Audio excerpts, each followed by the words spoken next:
So I noticed that the units of measurement are not the same. They've got liters and then square centimeters. So they throw in this fact down here. 1 liter is 1,000 cubic centimeters. That helps you out. Let's go. Yeah, that'll work.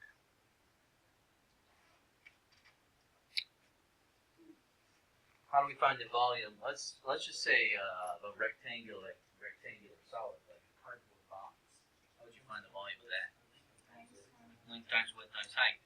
In geometry, we then took that formula and we said if you take the area of the base and multiply by the height, you get the volume of that object. So now we have a can, a right cylinder can. What's the area of the base? Pi r squared, right? And then we multiply that by the height, and that's where you get this volume formula, pi r squared h. Okay. Well, how do you find the surface area? Surface area, okay, for three-dimensional objects, we said things like this. Take the lateral area, which is the distance, the area around the outside, and then we would add the bases. You know, if there's one base, you know, like a pyramid or a cone, but in this case we have two, top and bottom. So what if we took the top and the bottom off, and we had this tube, and we cut it, and we laid it flat? What kind of shape would it be? Rectangle. All right, so we talked about that in geometry class. And so how do you find length times width, right? That's how we find the area of a rectangle. And so what is the length? Which happens to be, pi times diameter. Another way to say that would be 2 pi r. Okay, that's the circumference of the base. And you multiply that times the height. And that's where you get this. Right here is your lateral area, 2 pi r h. So where's this pi r squared coming from?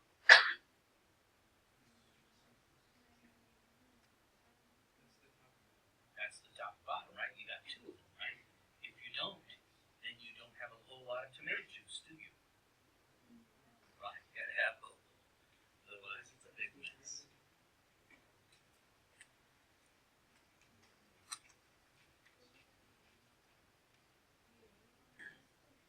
Okay, so how do you take this formula and solve for, let's solve for the height.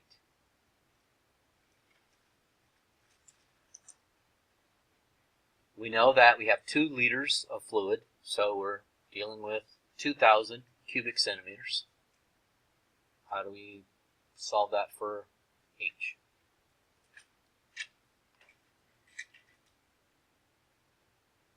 So the big question is, do you know how to deal with multiplication?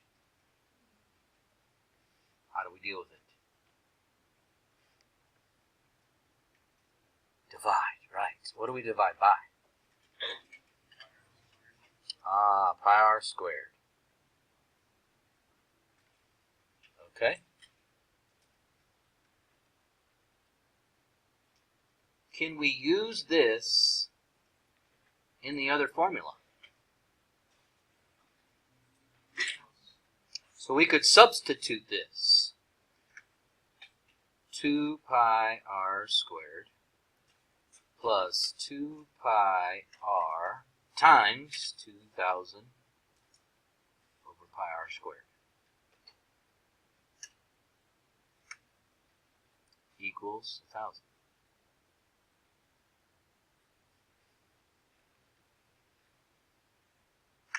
Okay. Now what? Anything cancel out? Specifically right about in here? Anything canceling out? There's a pi. Yeah, we got a pi in the numerator and a pi in the denominator, right? Pi divided by pi is 1. One of the radii, right? One radii.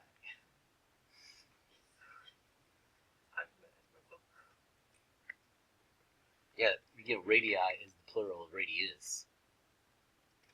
Like the plural of Elvis when you go to Las Vegas. Elvi, right? Yeah, exactly.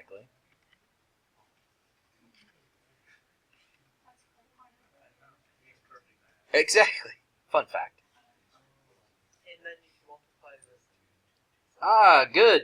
So this is really 2 pi r squared plus 4,000 over r equals 1,000.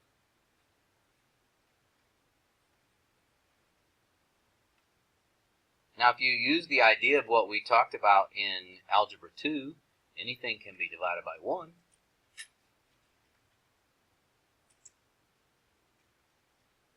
This is kind of a refresher from the 2.7 video that most of you watched. What is this denominator over here missing that the other ones have? An r, top and bottom. What's this one over here on the far right missing? Also an r. And if you multiply the entire equation by that common denominator, what magic happens? All your denominators are gone.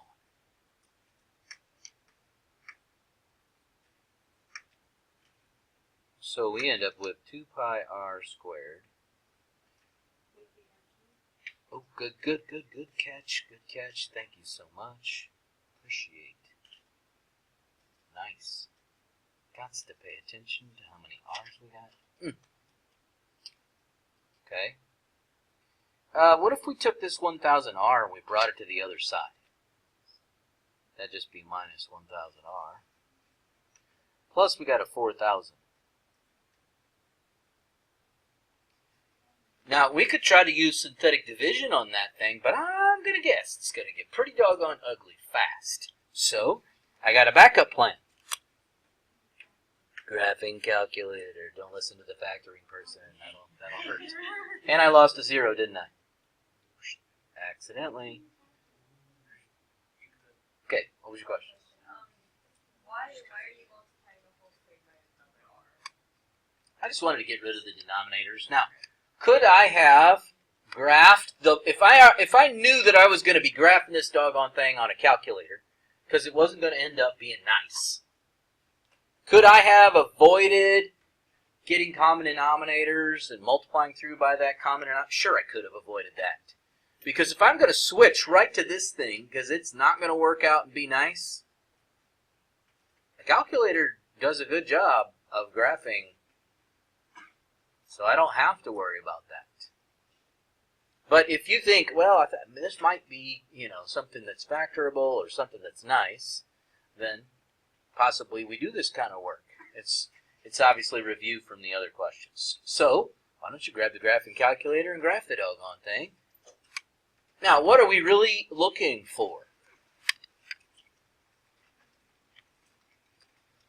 I know that you're going to make this thing equal to y1, but what are we really looking for? Well, I know we want the radius, but tell me on the... When you graph it on this doggone machine, you're looking for zeros, right? You're looking for when it equals 0. So these would be X-intercepts of the graph. Now, do you think a negative radius is something you're looking for? Do you think a negative radius is something you're looking for? No. So if this crosses the x-axis on the negative side, whoop-de-doggone do. I want to know about the positive ones. Go find me the positive ones. Hint, hint. That means I don't need a nice-looking picture.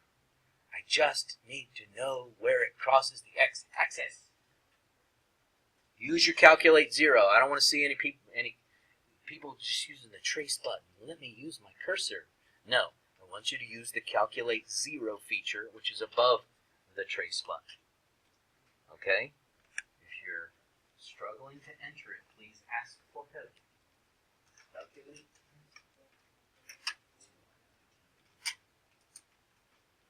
Sure.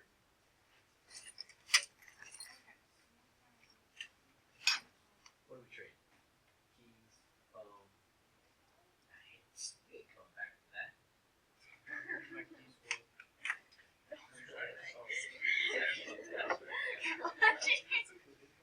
Yeah.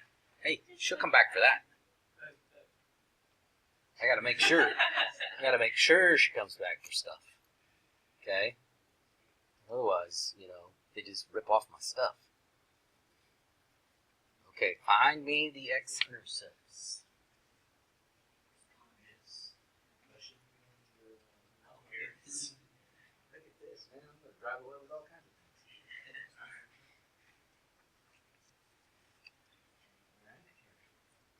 Clear out all my works. Oh, this. Wait.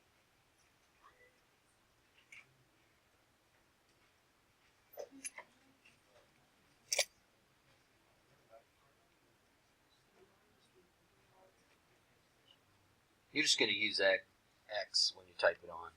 Type it in. Are you using X's?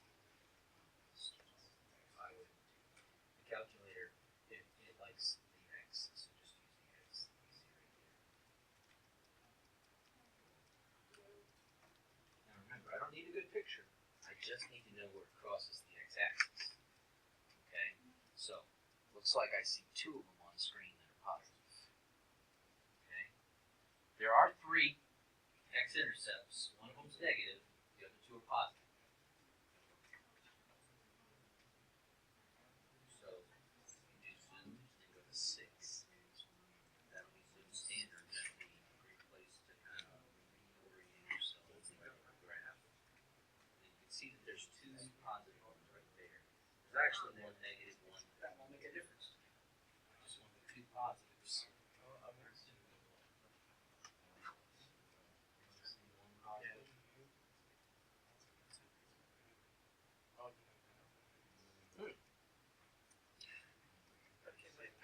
Just double check it.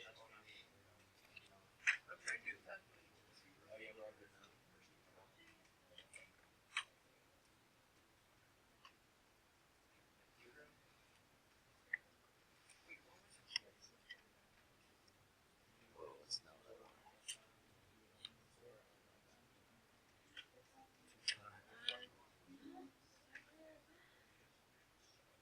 Okay, what was it again? 2 pi x to the 3rd minus 1,000 x plus 4,000.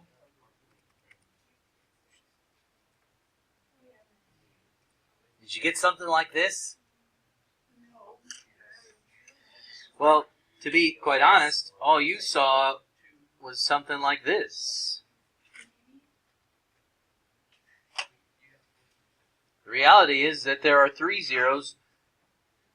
No, you don't need a beautiful picture. You don't need a beautiful picture like this. Okay? Why?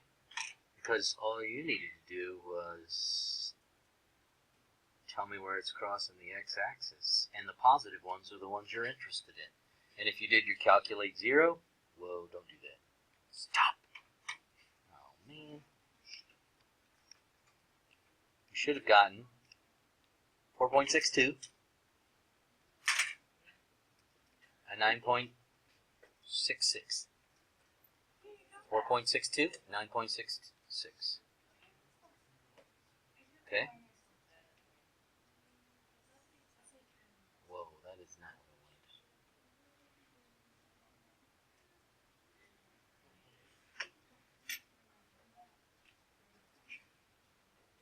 wanted. Now those 2 places would make the situation happen.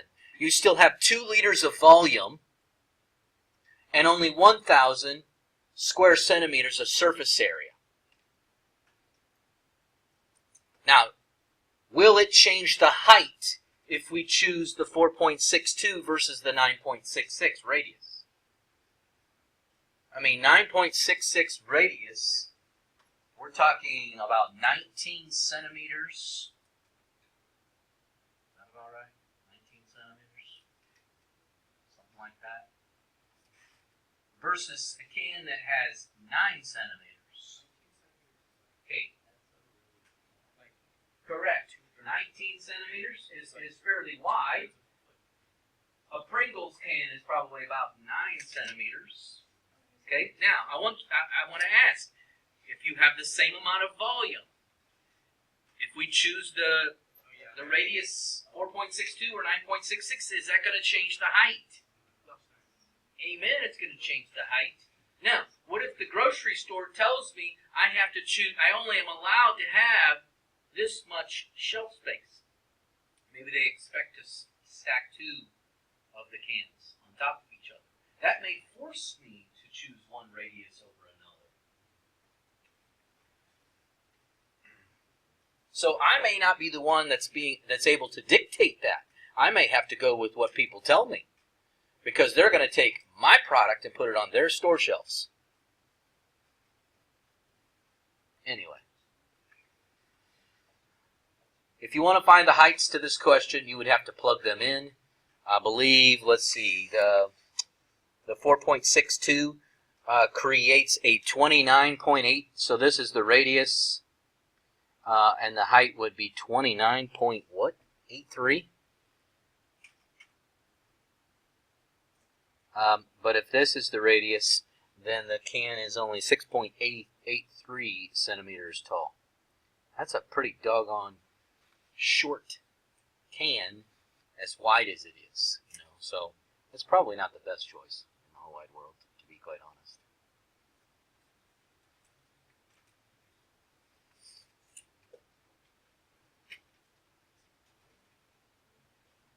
Okay.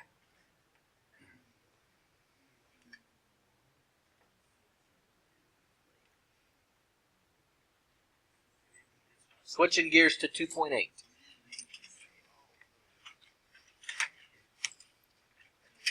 Now, polynomial functions can only take on 3 values, positive, negative, and 0. And what do we know never happens on a polynomial function? You never get what? We don't ever have denominators on a polynomial function, so we never run into what? We might run into a fractional coefficient, but you're right, we don't have fractional denominators with variables in them, because denominators with variables create, or can create, come on, if there was an x minus 2 in the bottom of something, you know, like 1 over x minus 2, whoops, wrong thing. This is not what we're dealing with. What happens when you look and see factors in the denominator? It's a point of discontinuity. It's a vertical asymptote. We don't get those in polynomials. So we don't have to worry about that in this particular situation. You're not going to run into that. So truthfully, the only things you're going to get are positive numbers, negative numbers, and zeros. That's it. There's no undefineds.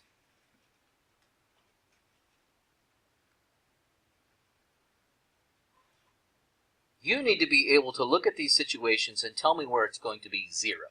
That's the first answer to the question.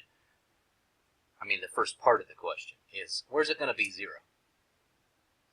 So, you got any options? Negative 3. Okay, we'll put that on our answer. Any others? Well, do imaginary numbers show up on the x-axis? That may answer your question. Do imaginary numbers show up on the x-axis?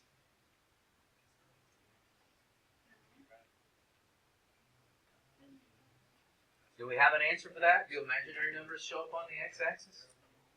The answer is definitely no, thank you very much. So, what do we get from the x squared plus 1?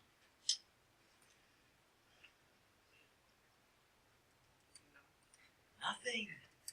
You don't get anything. You don't get any zeros from x squared plus 1 because of what you just said.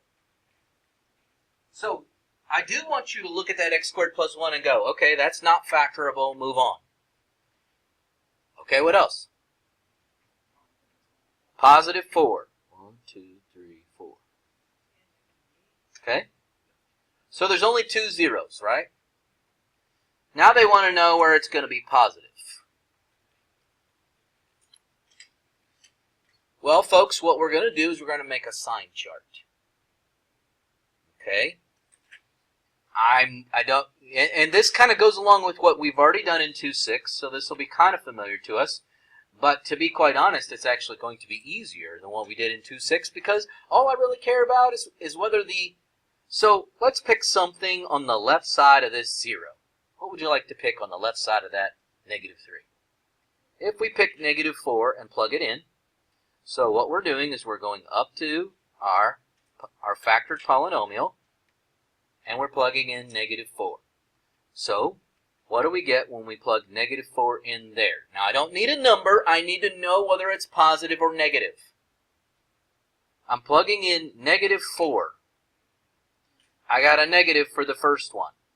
What about the next one when I plug a negative in here? -4. That ends up giving me a positive. When I plug a -4 in here, what do I get? Positive or negative? Come on, -4 minus 4. And then we square it, we get 64, so that's definitely positive. So what do we get when we take a negative times a positive times a negative? I'm sorry, negative, positive, positive. Overall, we get a negative number. What I'm getting at, folks, is everything from -infinity all the way to -3, all of those x's are producing a negative y value.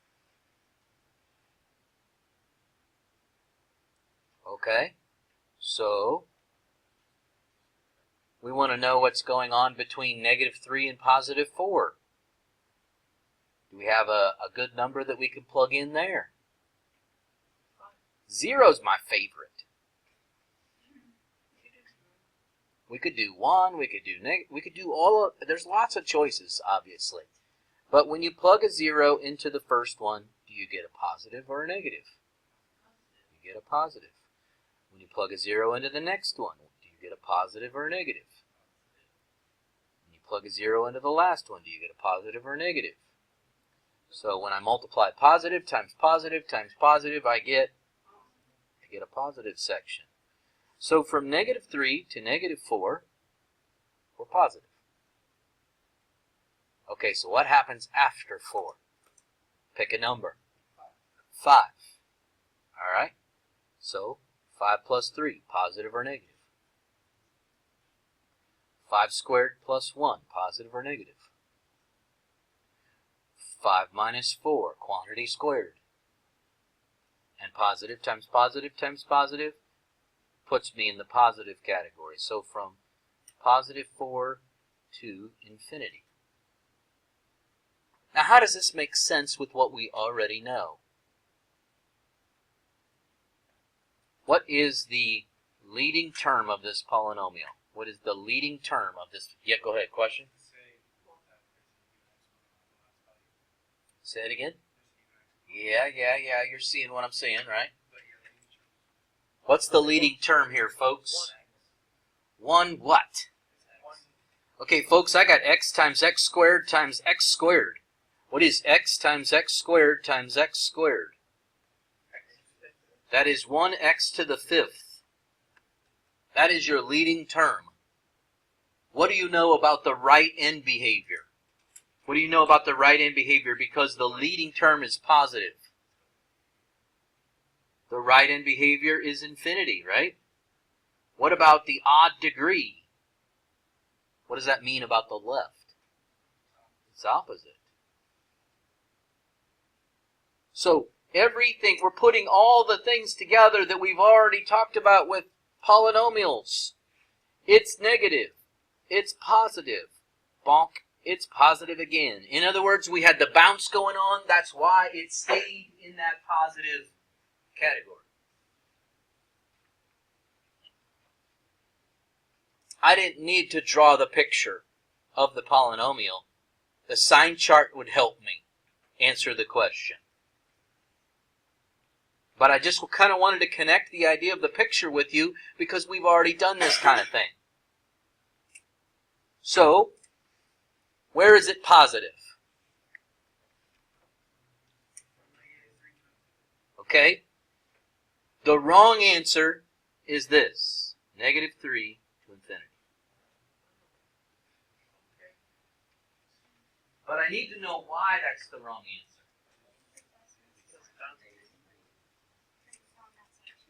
No. Because 0 is not positive. In other words, there was a break. This answer is like 99.99999% right. They just forgot one value in the middle that broke up that section. So, what is the right answer? Negative 3 to 4, union 4 to infinity. Yeah, that's a good answer. Okay, for part C, they want to know where it's negative. Where is it negative? Negative infinity to what? To negative 3.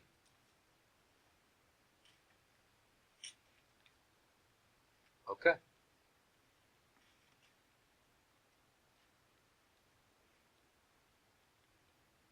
Any questions on that so far?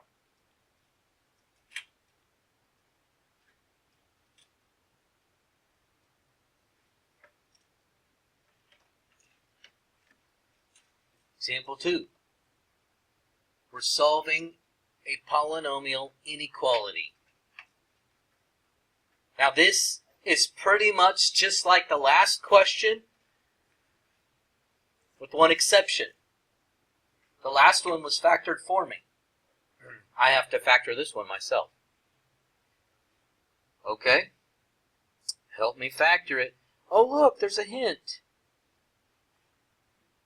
Now I could have found that by myself because I know the rational root theorem. The rational root theorem says I take all the factors of this and divide by all the factors of that. But that would have been plus and minus 1, plus and minus 2, plus and minus 3, plus and minus 4, plus and minus 6, plus and minus 8, plus and minus 12, plus and minus 24, all over, hold on for it, plus and minus 1, plus and minus 2, and then we'd have to go through all the different possibilities, and that's a lot of different numbers. The point of this question is not can I really make you angry. The point of the question was I need you to be able to factor it and then make the sign chart and go from there. So I didn't want to waste your time with all of this stuff. I mean, yeah, we can take that trip down memory lane and remind ourselves about the rational root theorem, but that's not what we want to really focus on right now. So if you know that 4 is a 0, I need you to start factoring it. Go.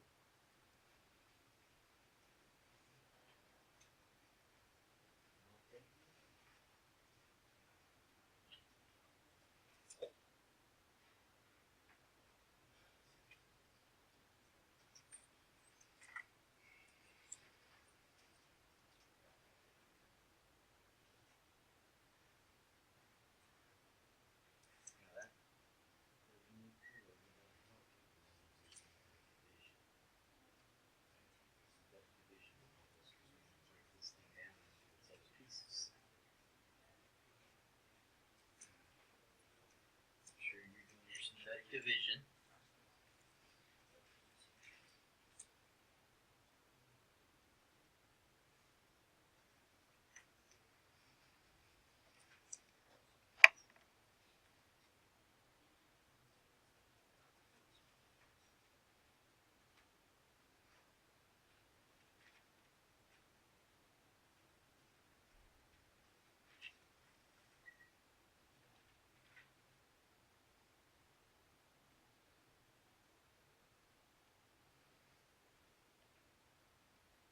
Okay, so what did we find?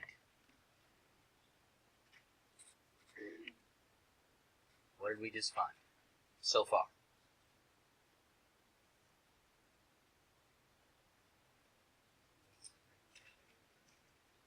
Two x squared plus x minus 6. So far we know that this polynomial is x minus 4 times that thing right there. Question is, can you factor it further? If you can, that'd be a good time.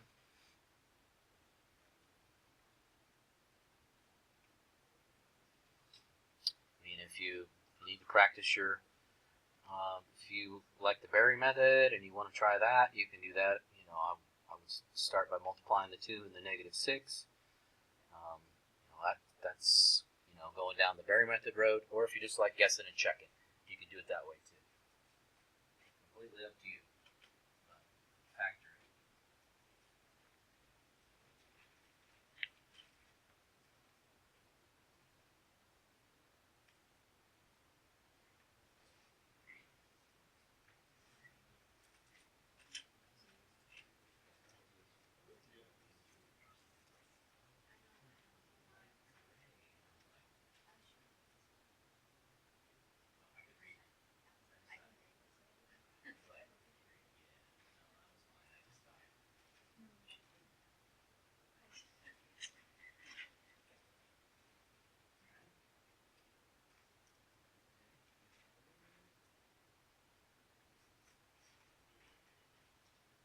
No, I didn't. Does yours look like it? I didn't verify, completely verify. I guess I should have. Let's see. Oh, well then he copied out the correct one. You know what I'm saying? Yes. Well, I bet it's not 2x minus 2. That would give me 6x minus 2x, which should give me minus 4x. So I'm guessing we need to flip those two. 3.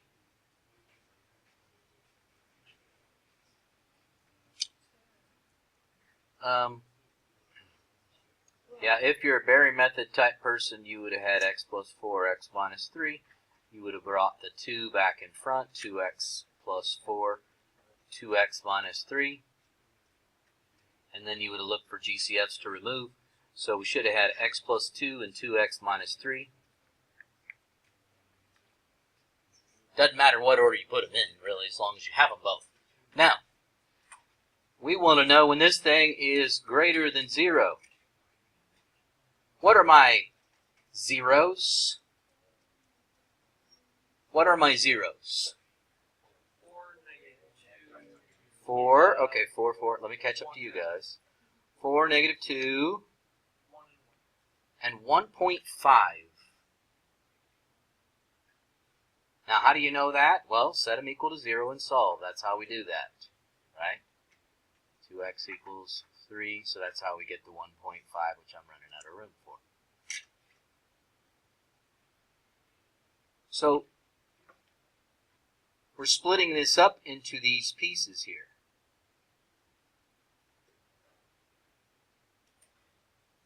If we want to do this the way we've done the other ones, we probably need to pick a value such as -3. Plug it in. What do you get when you take -3 minus 4? Do you get a positive or a negative? You get a negative. How about -3 plus 2? Positive or negative? 2 times -3 minus 3. Positive or negative? Still negative. So when you take negative times negative times negative, what do you get? So this section over here is negative. Now I need to think about between -2 and positive 1.5. And I do realize that I might run out of time while this example is going on, but I am going to finish this example.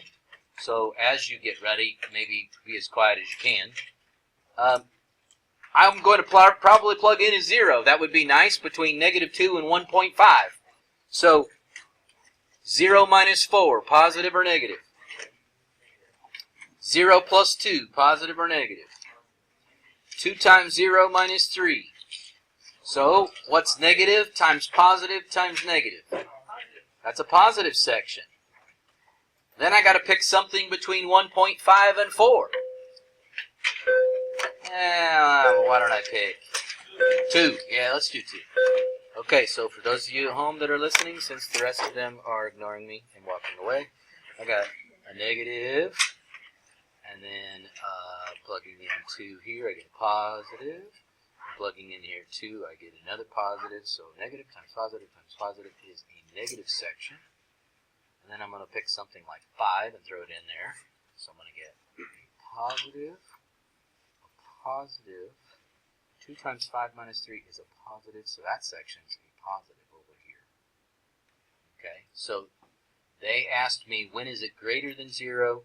It would be greater than 0 from -2 to 1.5 union 4 to infinity.